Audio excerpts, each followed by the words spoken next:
Selamat siang saudara-saudara, selamat datang di acara Waktu Indonesia Membahas Kasus.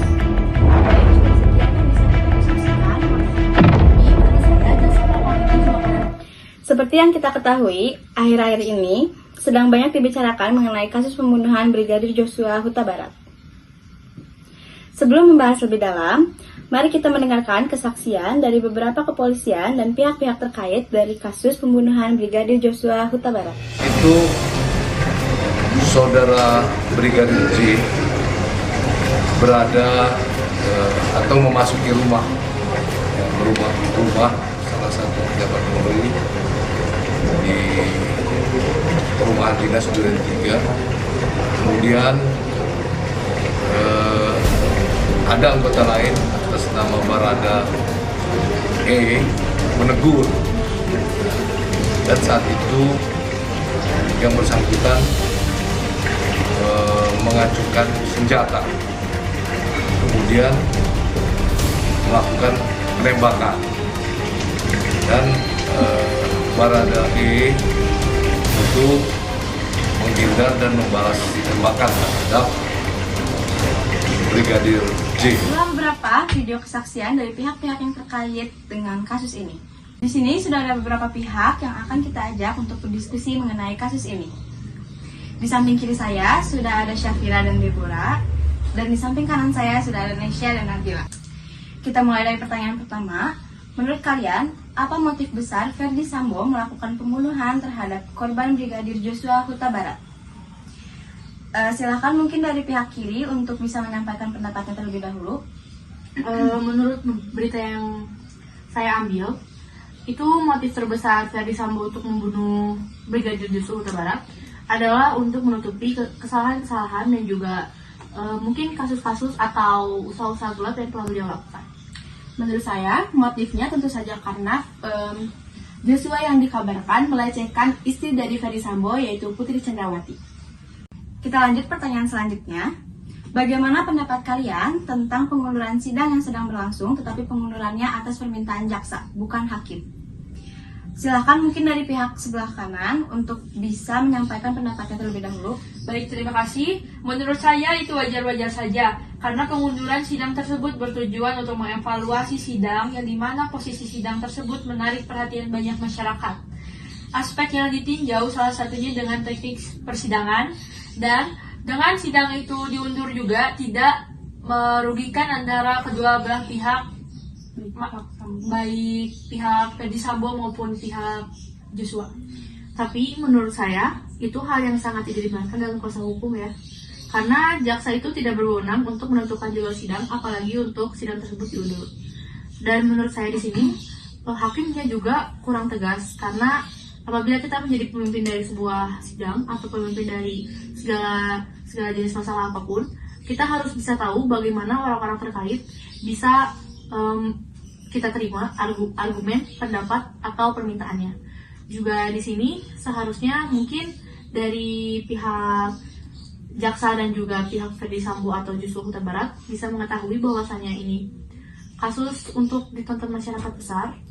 Jadi mungkin tidak harus dipilah, atau mungkin bisa dipilah gitu sebelum menentukan jadwal. Kenapa harus diributkan untuk pengunduran jadwal? Tapi apabila dia tahu bahwasanya persidangan ini adalah konsumsi untuk masyarakat dalam porsi besar, seharusnya dia bisa tahu bagaimana untuk menjaga nama baik atau bagaimana cara untuk dia tetap menjalankan kewajiban dan hak atau wewenangnya sebagai jaksa yang berpendidikan.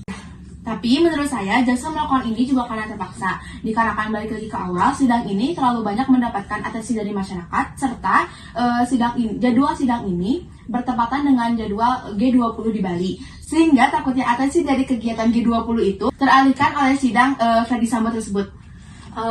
Oke.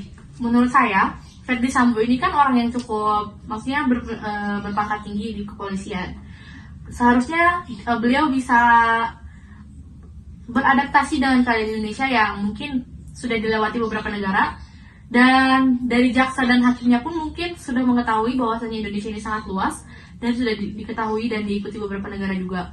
Mungkin dengan kegiatan G20 ini bisa istilahnya untuk menyadarkan mereka bahwasanya setiap persidangan itu tidak perlu dilakukan atau mereka itu tidak perlu mengeluarkan argumen-argumen atau pendapat-pendapat yang berbelit-belit, sehingga persidangan pun harus terus dilanjutkan, dan penghukuman atas kegiatan yang dilakukan Ferdy Sambo dan keluarga itu bisa secepatnya diberikan hukuman atau konsekuensi yang setimpal. Kita lanjut pertanyaan selanjutnya.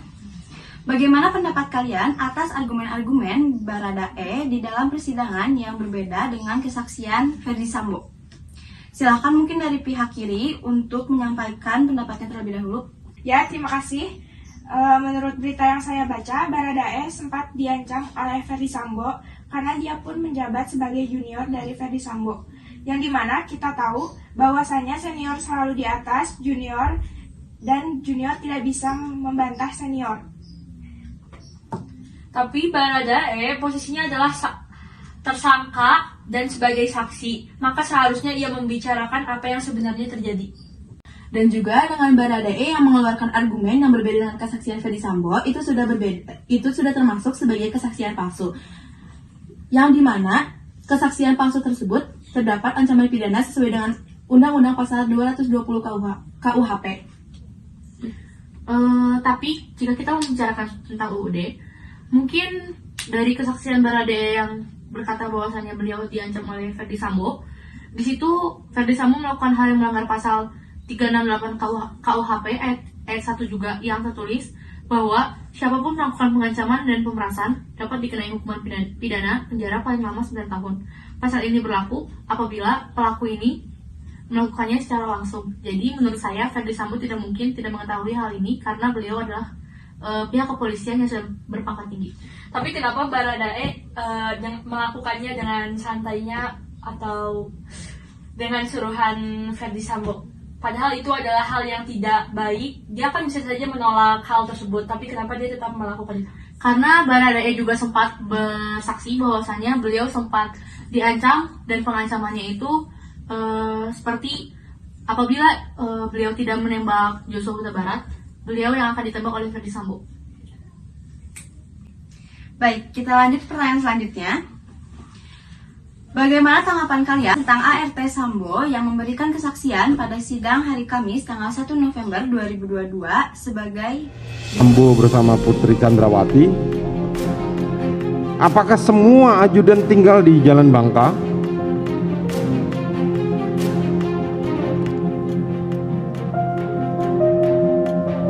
Saya tidak tahu, ya.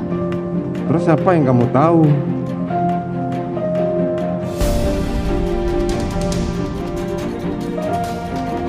Apa yang kamu tahu? Kamu ambil mikir, kalau mikir itu bohong. Paham? Kan saya bagian masak, gak ngurusin om-omnya.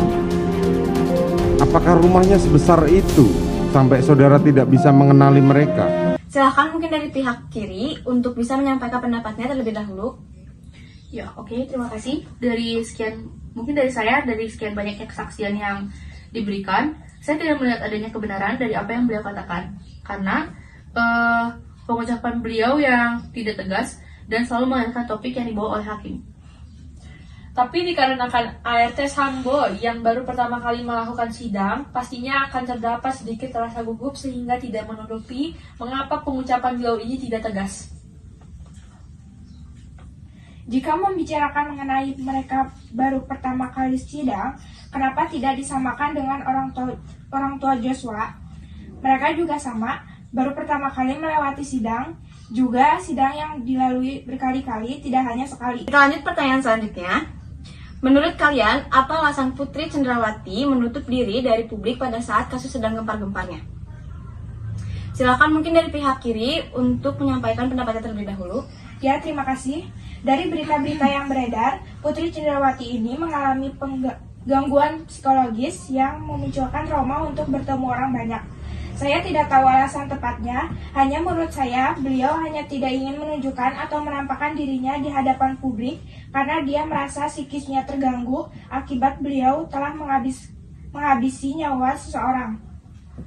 Menurut saya, alasan terbesar mengapa Putri Chandrawati saat itu menutup diri dari publik, ya karena ia sempat dilecehkan oleh Brigadir Joshua. Menurut saya, hal seperti ini sangat wajar, di mana Putri Chandrawati baru saja dilecehkan dan pastinya akan mengalami gangguan psikologis. Paling tidak, trauma yang menyebabkan dia menutup diri dari publik. Baik, cukup sekian yang bisa kita diskusikan. Mohon maaf bila ada kesalahan kata ataupun perbuatan. Sekian, terima kasih atas perhatiannya. Wassalamualaikum warahmatullahi wabarakatuh.